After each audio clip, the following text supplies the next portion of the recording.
Like them? They're new. Anybody else starting to feel like our U.S. presidential election is going to come down to which candidate ends up alienating the smaller portion of their base? With President Biden, it's his support for the Netanyahu government's genocidal action in the Gaza Strip and his maddeningly slow pivot toward the stop killing all the Palestinians position. And with Trump, now it's abortion. Earlier this week, Donald Trump released a video statement where he clarified his position on abortion, and that position is, leave it up to the states. You might wonder why that's even news at first. Leave it up to the states has long been the professed mainstream position on abortion in the Republican Party. Politically, anyway. Morally speaking, it was another matter. But in terms of politics, in terms of policy, the party line among Republicans for decades leading up to the overturning of Roe v. Wade nearly 2 years ago was that they wanted to get rid of Roe so that abortion law could return to the states, and states that wanted to outlaw abortion could outlaw it, and states that wanted to keep it legal could do that. Federalism! Democracy, the great marketplace of ideas, individual states experimenting and setting the best policies for their citizens. Except here's the problem, if you're Donald Trump. When Republicans said that all those years, they didn't actually mean it.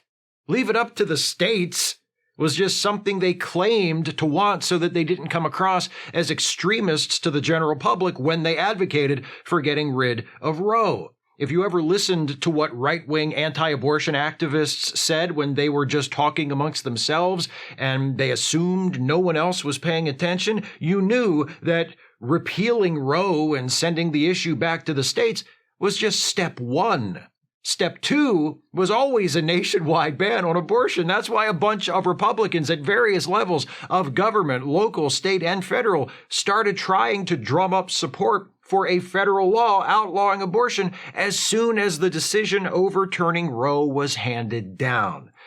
That's also why a bunch of Republicans are mad at Donald Trump now for saying he thinks abortion should be decided by the states, even though Roe versus Wade is no more, and there is nothing short of not having enough votes in Congress to pass the bill nor a president to sign it, standing in the way of the nationwide ban all the anti-abortion people have not so secretly wanted all along.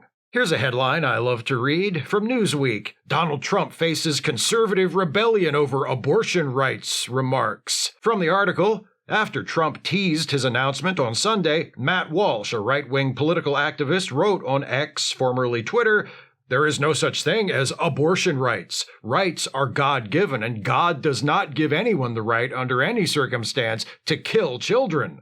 A couple of paragraphs later, the official X account for Protestia, a website which claims to be dedicated to providing Christian news and discernment, also commented, "This is a trash take by Trump and demonstrates how ferociously he must be opposed on the issue of abortion. He employs the language that child murderers use. Trump speaks of failure, death, and destruction for the nation. But how can a nation succeed, live, and build on the backs of broken baby skulls and the slurry of blood and bone?" Here's another article on the subject from AP, headline, "Trump's abortion statement angers conservatives and gives the Biden campaign a new target." Quote, "We are deeply disappointed in President Trump's position," said Marjorie Dannenfelser, the president of the anti-abortion Susan B. Anthony Pro-Life America, former Vice President Mike Pence, who has declined to endorse his former running mate this year, put it this way. President Trump's retreat on the right to life is a slap in the face to the millions of pro-life Americans. Is this going to wind up costing Trump the election? I don't know. It's still only April. He deserves to lose, regardless of what his stated position on abortion is. He deserves to lose because he's a fascist and a bigot and a liar and a crook and a grossly incompetent buffoon, but that doesn't mean he will lose. I hope he does. And I hope the fact that his abortion announcement has pissed off the Charles and Charlene churches in his base will make that loss more likely to happen and more resounding when it does happen. But whether or not that ends up being the case, for now, Can those of you still clinging to this fantasy of Trump being a five-dimensional chess-playing political genius finally let that shit go? Trump, in his video statement, tried to justify his position with the language of political pragmatism. He told viewers that he, like Ronald Reagan, believes bans on abortion should include exceptions for cases where a pregnancy results from rape or incest or poses a threat to the life of the mother. And he closed with a reminder that the most important thing was winning the election.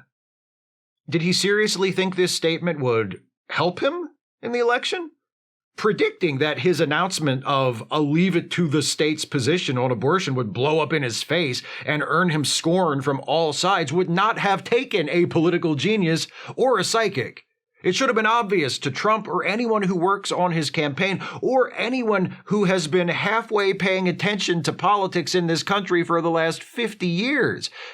What was he trying to accomplish with this attempt at fence riding regarding abortion? Surely he couldn't have expected to win any votes from liberals and progressives. He's not exactly being impartial. His statement was still blatantly anti-abortion in tone.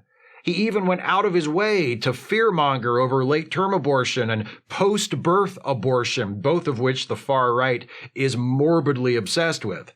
It's impossible to imagine Trump's decision to stop short of calling for a federal ban on abortion winning him very many votes from the left, or even the center. As for the right, religious conservatives have thus far been willing to overlook Trump's many flaws, the ones that they consider flaws, the dishonesty, the adultery, the vulgarity, not the intolerance and xenophobia and authoritarianism. They like all of that. They've put up with the aspects of Trump's character that conflict with their supposed values because they trusted that, as president, Trump would take their side and do what they wanted him to do. They believed, despite his unsavory personal qualities, that ideologically speaking, Trump was one of them. Now, in the aftermath of Trump's statement, these right-wing evangelicals are finally waking up. Hey guys, how's it feel to be woke? In this one limited, extremely specific way. Trump's not one of them. Trump has no loyalty to them. Trump is a tribe of one. His loyalty is to himself. There's not another person on this planet Donald Trump would not shove into the lion's mouth if he thought it would keep the lion from eating him. Trump has appealed to religious conservatives because he needs their votes. That's it. He is empty. He has no principles. He has no values. He has no worldview. He has an ego. He is an ego. And if he, in his infinite cluelessness, has decided that staking out a slightly more moderate position on abortion is better for him politically than fully embracing a federal ban, then that's what he's going to try and do. And he doesn't care if he disappoints you or pisses you off because he doesn't care about you or what you want. He only wants your vote. And he assumes that you're all going to vote for him anyway, just like you always have, because what's your alternative? Is he right? Time will tell. As a progressive preparing to vote for President Biden, despite pronounced moral queasiness related to his tolerance of the Gazan genocide, I know what it feels like to be in the position of having to cast a vote for a candidate whom you believe represents the greater good, but only because that term is relative and the only alternative is so much worse. I presume many, if not most, of those anti-abortion nut jobs currently tearing their garments in outrage over Trump selling them out feel the same way about their candidate and will end up voting for him even though he has let them down by taking a somewhat moderate position. For him, again, relatively speaking, if his position on abortion does end up costing Trump the election, it would make his loss just a touch sweeter. Not only would Trump and his hateful, violent, proudly ignorant form of extremism be repudiated again, and not only would the threat to democracy he represents be pushed back again, but he will have lost because he tried to do something he never ever does: compromise. After spending nearly 10 years rallying the worst people in the country to his side by telling them over and over and over again that compromise was for the weak, He tries to compromise on the issue that his rabid supporters are the most zealously uncompromising about. Are you all sure he's a 5D chess master? Because the dipshit just moved his checker onto one of the red squares.